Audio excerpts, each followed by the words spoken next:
that shirt of yours. All right, we're going to make this very sweet. We'll let you be on the road. Wonderful. And Michelle and Garrett are here as well? Yep, front row. Okay, right on. Thank you. There is water on the speaker for you on your left. So good. Thanks. And got up this morning and ran a 5K. Has been running all over the state of Iowa.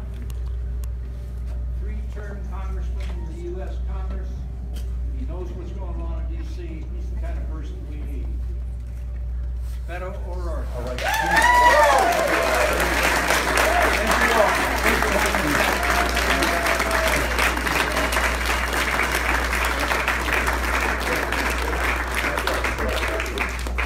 How are we feeling? Me as well, especially after that 5K that Gene just referred to. It was kind of a pressure check on my system and on my heart, as have, frankly, the last 2.5 days running to serve you as President of the United States.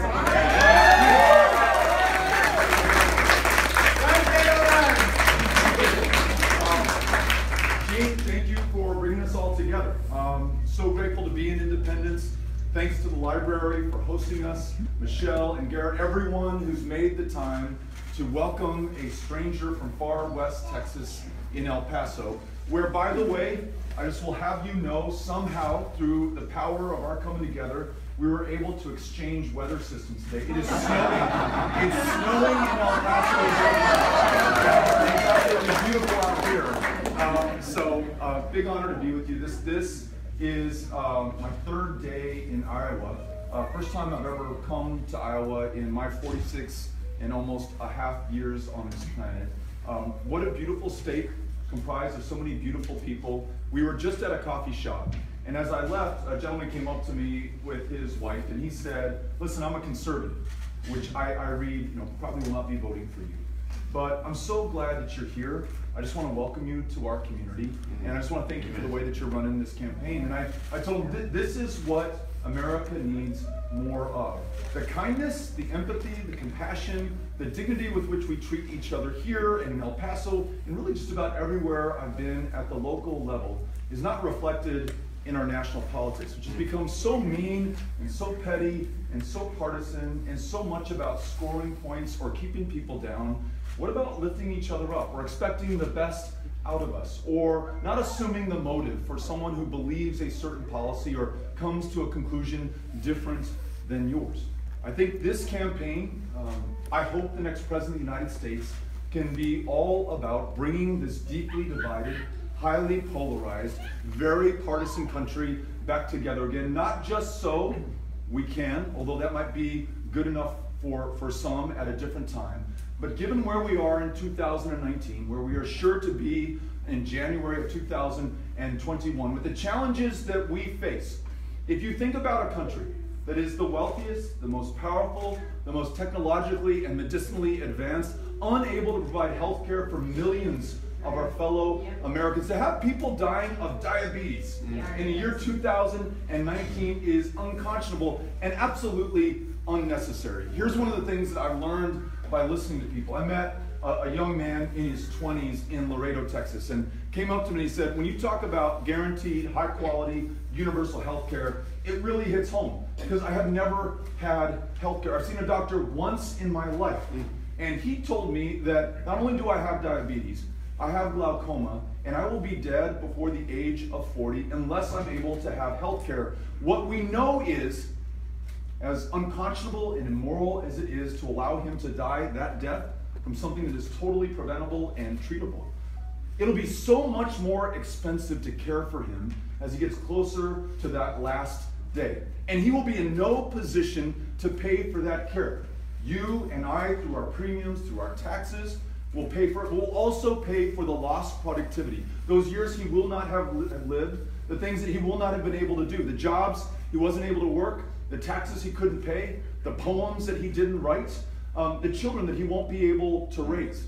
And we're doing that millions of times over across this country right now. When we think about our economy that works so well, too well for some, that literally they can spend millions of dollars trying to game the college admissions process. Imagine having to spare $5–6 million to get your kid into college when there are parents who don't have a spare $500–600 to pay for a semester or part of a semester at a community college in the United States of America.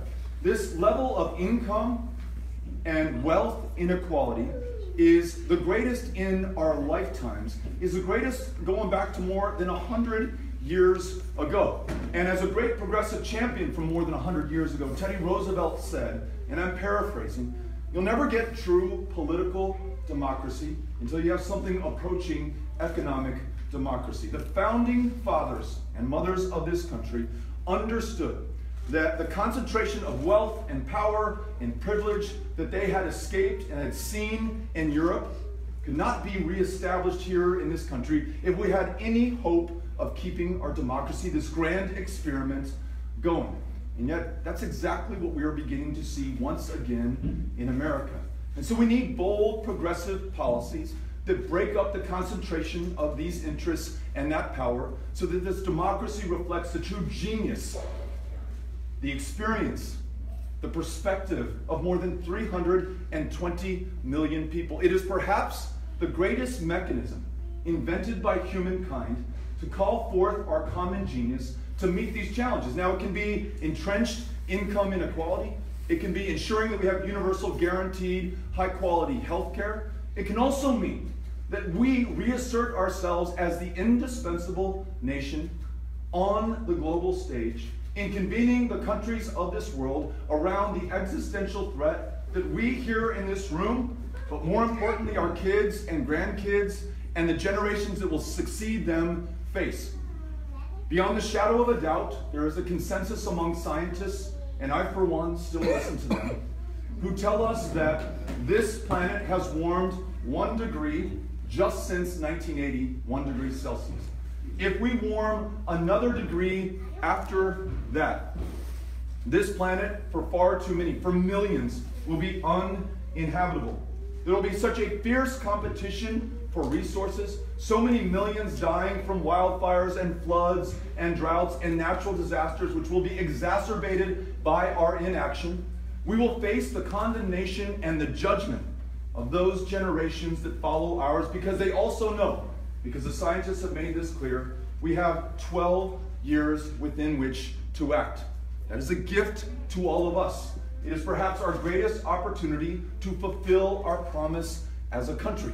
And for those kids and grandkids, we cannot be found wanting at this moment, and we will not.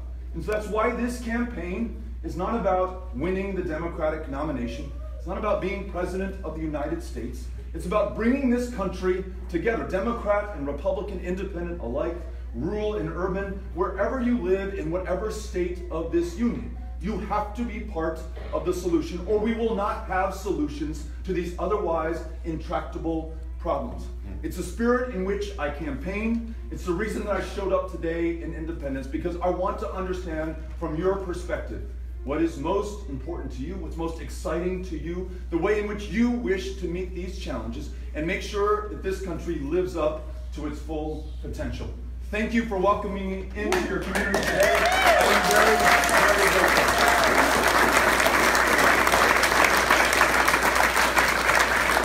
If you have a question, a comment, a suggestion, a thought, raise your hand and I will call on you. Sir. Yes, thank you, Congressman. My question concerns cybersecurity. How can we move forward into the 21st century if we cannot secure our digital lives today?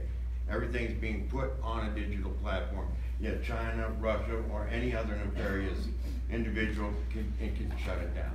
Yeah. How do we move forward on it? Yeah.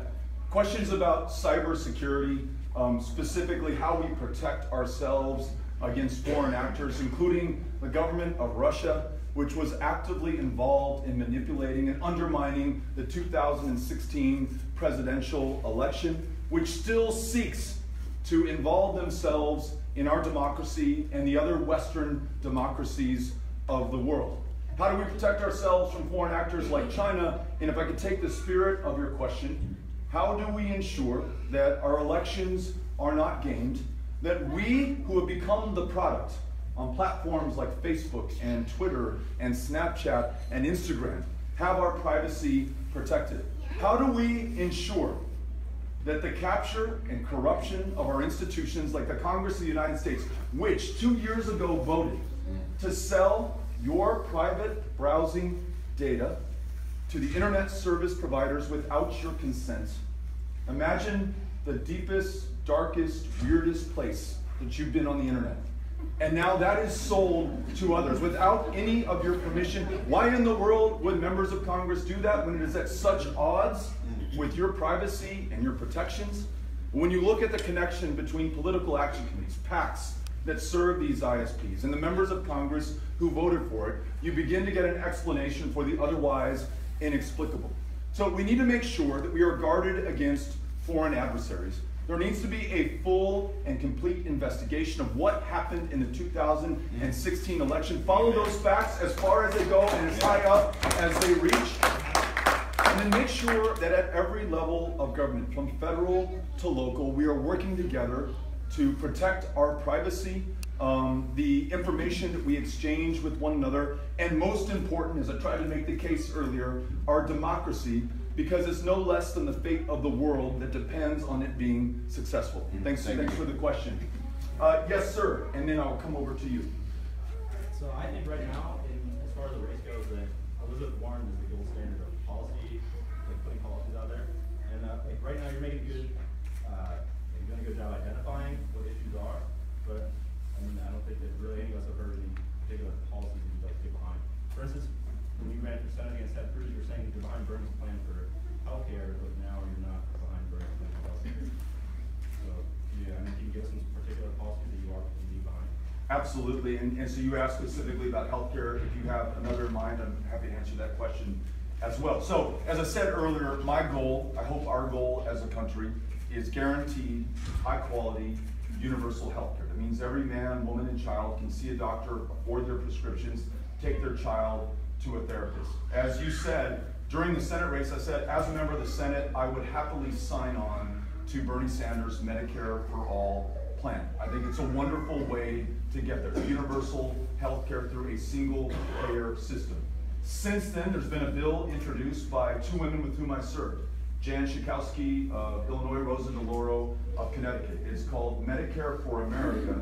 And what it does, it responds to the fact that so many Americans have said, I like my employer-based insurance. I want to keep it. I like the network I'm in. I like the doctor that I see.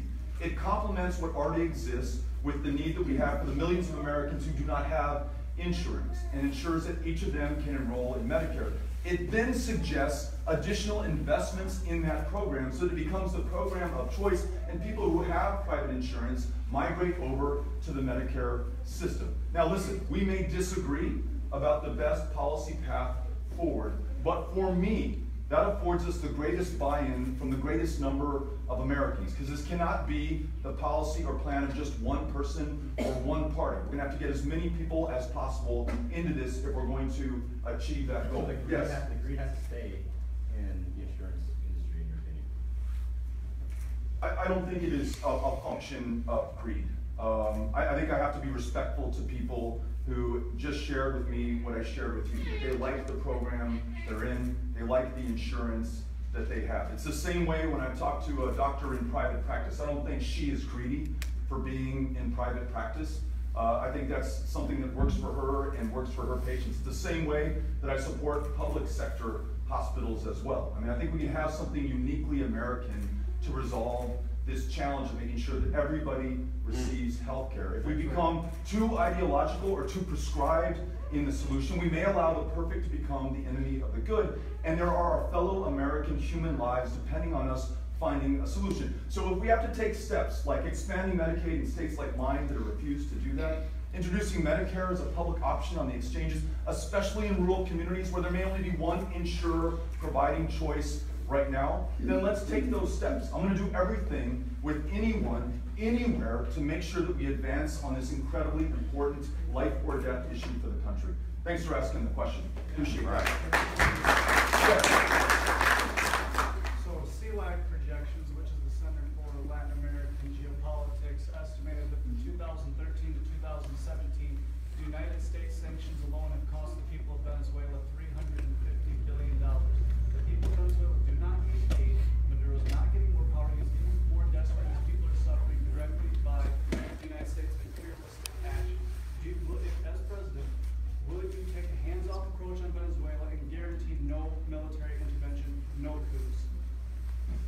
The specific answer to your specific question is yes.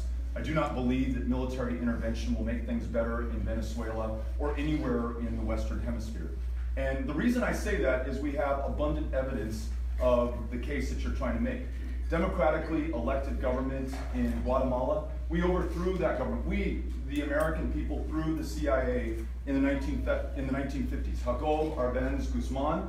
We are still seeing asylum seekers and refugees leaving Guatemala more than a half century since then. Our involvement in the civil wars in Nicaragua and El Salvador, using Honduras as effectively a aircraft carrier for military forces in that area, the half-life is almost forever in our military involvements in those countries.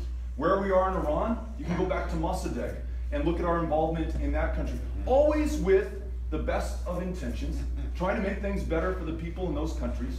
Again, I'm not going to try to ascribe motive to our actions, but almost without exception, they made things worse, and the effects still continue today.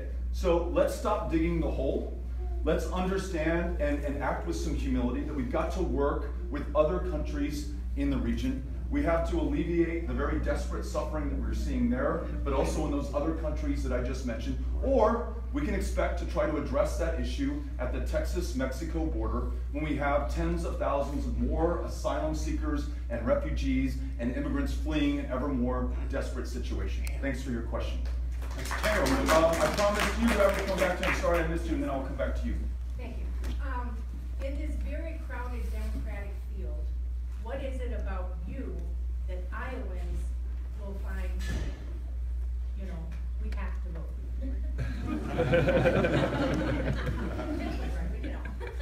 So the great part about all this is that you'll ultimately answer that question. I'll just tell you, born and raised in El Paso, Texas, Amy and I are raising three amazing kids. Ulysses, who's 12, Molly, who's 10, Henry, who's 8. They're attending the same public schools that I went to as a kid. I started a small business with good friends in that community, met a payroll every single week, was, like any other small business owners here in the room, on the clock every second of every day. Served on the El Paso City Council, a nonpartisan position where my colleagues were neither Republicans or Democrats, they were just El Pasoans. And we were trying to find the solutions for our constituents together. We didn't always agree, we were able to do so civilly, make these decisions in a decent, dignified way. In the United States Congress for 6 years, every single year in the minority, which meant that I could either go back to meetings like these, and I held them every single month, all comers welcome, no holds barred, and say those darn Republicans have stood in the way of the progress that we want to make together. Just help me get back in power, re-elect me one more time, and once we're in a Democratic majority, we'll be able to get it done. I knew that my constituents could not accept that, so neither could I. And we always looked for the common ground. Passing legislation signed by Donald J. Trump, a man with whom I agree on almost nothing,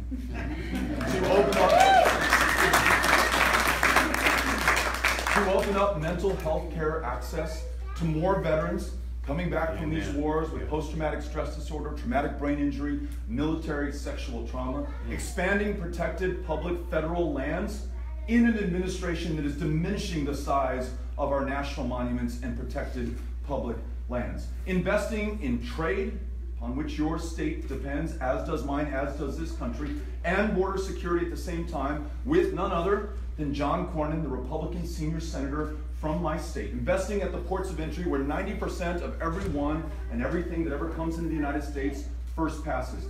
Beefing up CBP officer staffing, investment in infrastructure and technology. We got things done by finding the common ground, by not being defined by our differences, by not allowing the perfect to become the enemy of the good. And that's the way that I campaigned against a state that most of us thought was so red it wasn't worth your time.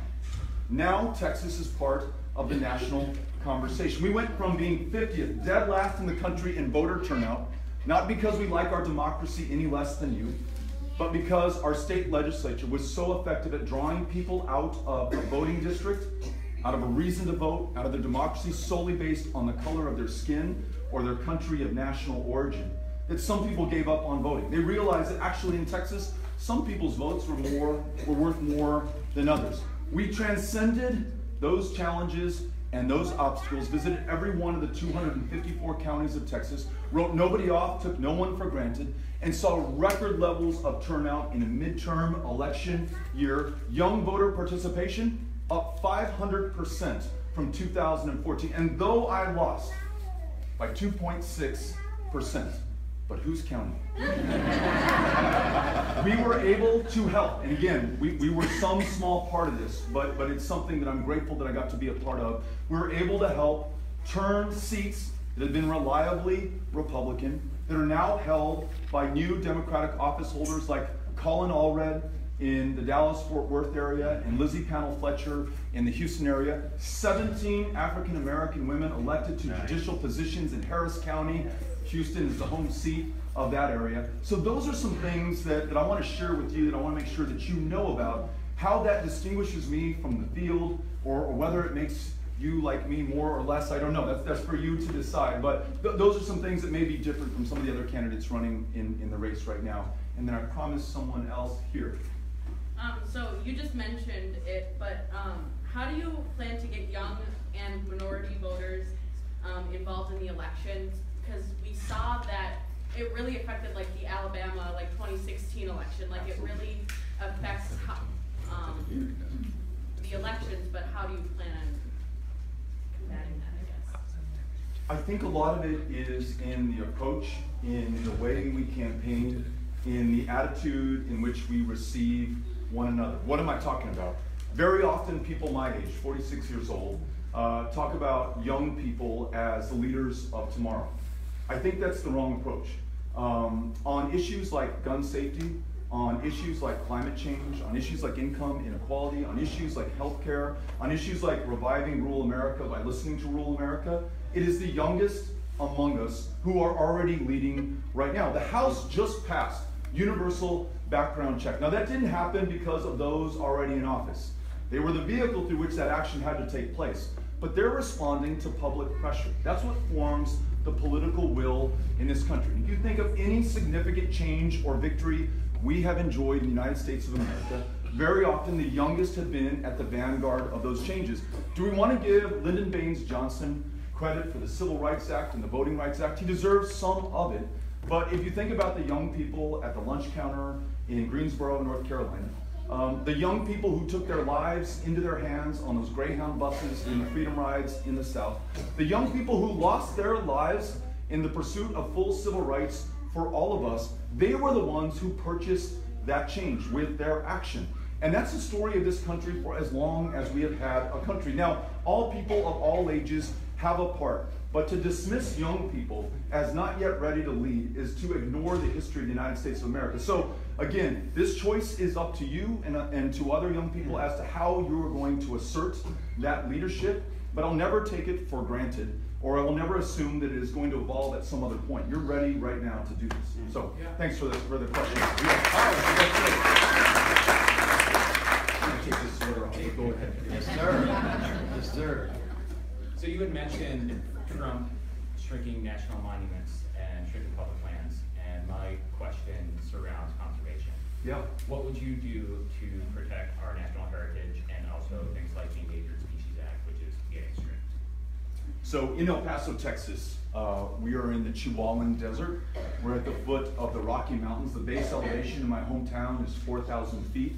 We're right next to the Rio Grande River. It's extraordinarily beautiful. If you haven't been there, I welcome you to visit us. There are 7,000 acres within this called Kastner Range. Undisturbed, beautiful, and get this, they hold the recorded history of human habitation in my hometown going back 10,000 years ago. The cave and the rock art describes their first impressions of a place that we now call the US-Mexico border, but a land that had no borders at the time. They're literal impressions and they're metaphysical impressions. It's beautiful.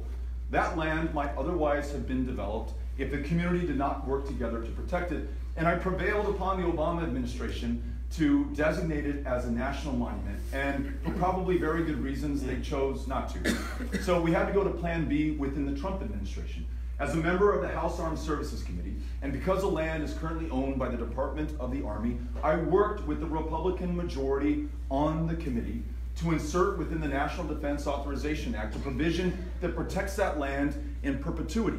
And not only did it pass the committee, not only did we get it inserted in the Senate version and in the consensus bill that came out of that, it was signed into law again by Donald J. Trump. Now, he may not know that was in the bill that he signed, but nonetheless, those 7,000 acres are there. And so I hope I'm demonstrating that we'll work with anyone to make sure that we advance this country's common agenda. There are 2,000 miles of the U.S.-Mexico border.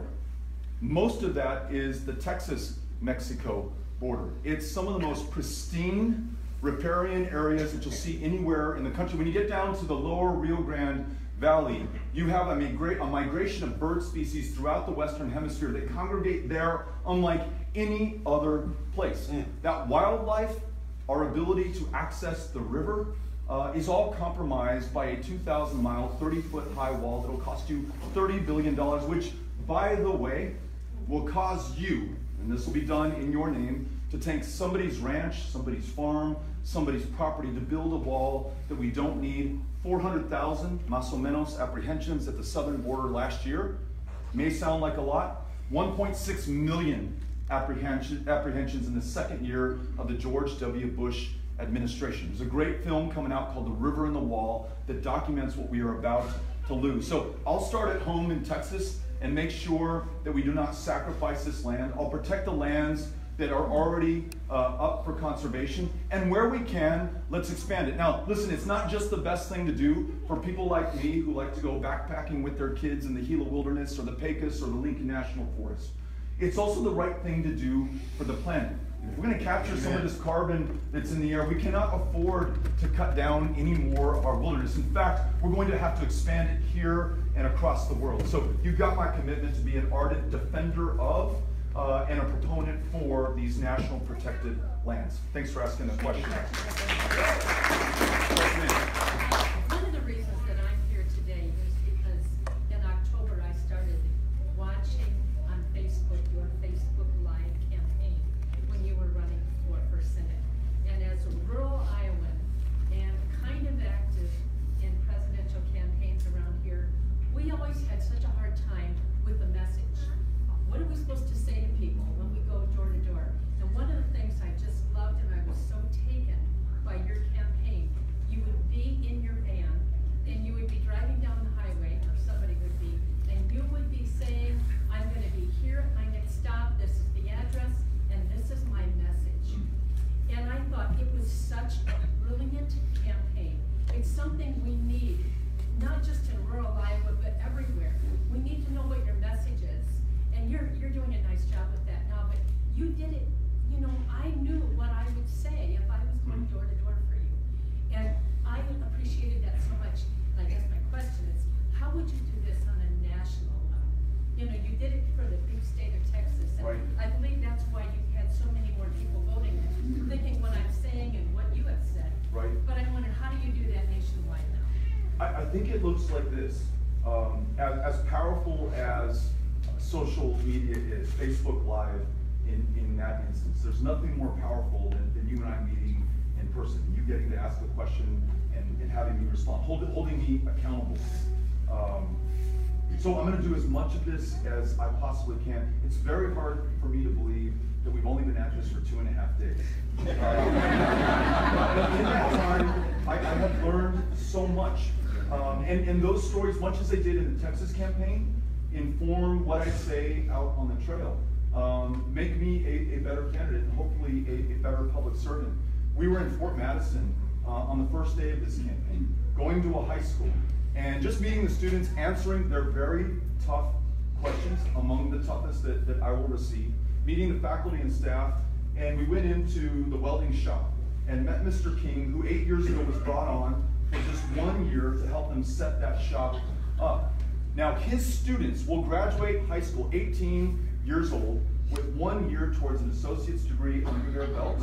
They will get help from the counselors at that school to get a scholarship to Southeastern Community College, get that second and last year debt-free, and begin earning $30 an hour in a high-skill, high-wage, in-demand profession in their hometown. They will not leave.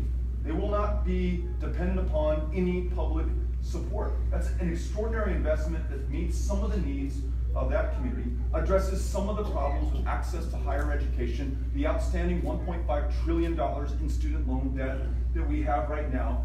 And the best thing that he said to me is, he said, look, I was only supposed to be here for a year. I had already retired once. My wife and I were on our way to Florida, but the reason that I'm here is I get to go to my former students' homes, see them with their kids in the home that they bought with the money that they made from the skill that I helped to give them, and that's worth more to me than anything else I could have had. So I'm going to continue to show up everywhere and then share the stories that I hear so that all of America knows that they are part of this campaign. So thank you for the question. Thanks for following us over here in Texas.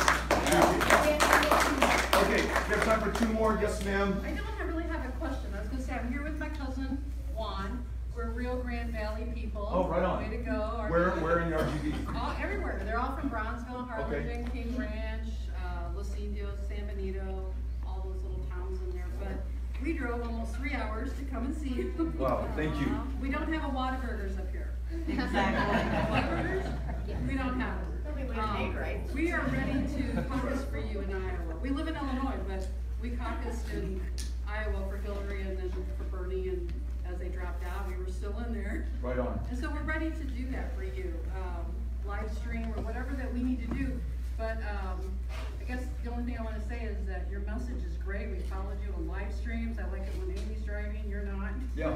I think everybody else in the family agrees with you. Yeah, we enjoy it. I got one question. In my area, nuclear power stations are huge, and the renewable clean energy is pretty big. The job creators, the great for community. And the more you move on in your campaign, the more you're going to be criticized from all directions. I did have a friend send me one article, and he said you're a friend of the fossil fuel industry and you are no friend of climate. You're no climate hero. How do you respond to something like that? Yeah. Haters. So first of all, thank you for being here, making the drive, for your support. There is no Whataburger here, but I had a Casey's breakfast pizza this morning. It was pretty good and awesome. Yeah, I'm sold. Listen, I think much as I saw in Texas, Iowans have become leaders nationally on clean, renewable energy. Texas generates more wind energy than any other state in the union. I think Iowa is like second or third, and Iowa is first when it comes to wind energy as a total share of energy generated in this state. When you add to that the biofuels related to how rural America is intact and revitalized and strengthened, where farms can stay together, where we add value to the crops that we raise, we really have something going here. One of the necessary building blocks on an incredibly ambitious program to ensure that with the 10 to 12 years left to us, we've done everything within our power to meet the challenges before us. So call me what you will. One of the main reasons I'm in this race is I have 3 kids. And by the year 2050, Ulysses is going to be a little bit younger than I am right now. And he's either going to look back on me and on all of us if we have failed and said, who were those pendejos back then in 2019? Or he is going to, as I think our kids and grandkids will be, extraordinarily proud of the way that we've come together, not allow the differences to keep us apart from this great work before us. So, to the spirit of your question, it's going to involve some really tough political choices. To the spirit of your question earlier, part of the reason that the Green New Deal can be so effective is it doesn't prescribe specific policy decisions on every single issue. It leaves unanswered the question of nuclear. It gets to a net zero goal, which means that you may not completely stop emitting all greenhouse gases, but you're going to make sure that if you don't do that, that you've captured enough carbon in the air to get to zero no later than 2050, but it's got to be much earlier than that, I would argue, if we're really going to avert the worst of the climate crisis that await us. Really tough political decision. How are we going to make the multi-billion, hundreds of billions of dollars investments in retrofitting buildings like these, in moving our cars and our energy sources off of fossil fuels? Last thing, this came up in West Burlington yesterday. Woman stood up at that ethanol plant and said, look, Beto, I hear you talking about climate. Maybe you're right, maybe you're wrong about what's going to happen down the road, but I don't want to be the one to bear the burden of making it better. Why do we always ask Americans to do this? And she's got a great point. China has 3 times the coal capacity or coal emissions that we do here in this country. As India and other countries that are trying to reach our level of consumption burn more of these fossil fuels, it's going to be paramount that America lead by example and also ask the rest of the world to do their part. But if we don't start here, then we're going to lose it. And that's why I firmly believe we're still the last best hope of this planet. All of us right here making this decision now. So thank you for your question. Yes, sir. And this is going to be our last question. Okay. I apologize for making this comment on your venue. Don't worry about it. I'm a hardcore Democrat. I've been a hardcore Democrat for 50 years, longer than you've been on Earth. I want to see some young people running for president. I love Joe Biden. I think he served this country well, but I don't want him to run. I want some youth back into this, and we've got a great field of candidates. I'm not a plan. I'm not sure I'm even going to caucus for you, but I don't want Joe Biden. I love him, but I'm too old. Let me just say this. I hope you agree with me that we are really fortunate in the candidates that have already decided to run. And I may just disagree a little bit with you. I think if Vice President Biden gets into the race, I think we could use his perspective. And again, ultimately, you, and really especially you here in Iowa, will make the choice about who will ultimately become our nominee. I think our democracy is capable of having the kind of debate between 14, 15, 73 different candidates running for president. And I think at the end of the day, I know at the end of the day that all of us are going to be on the same team. Come summer of 2020, every single one of us will get behind the nominee, make her or him as successful as possible.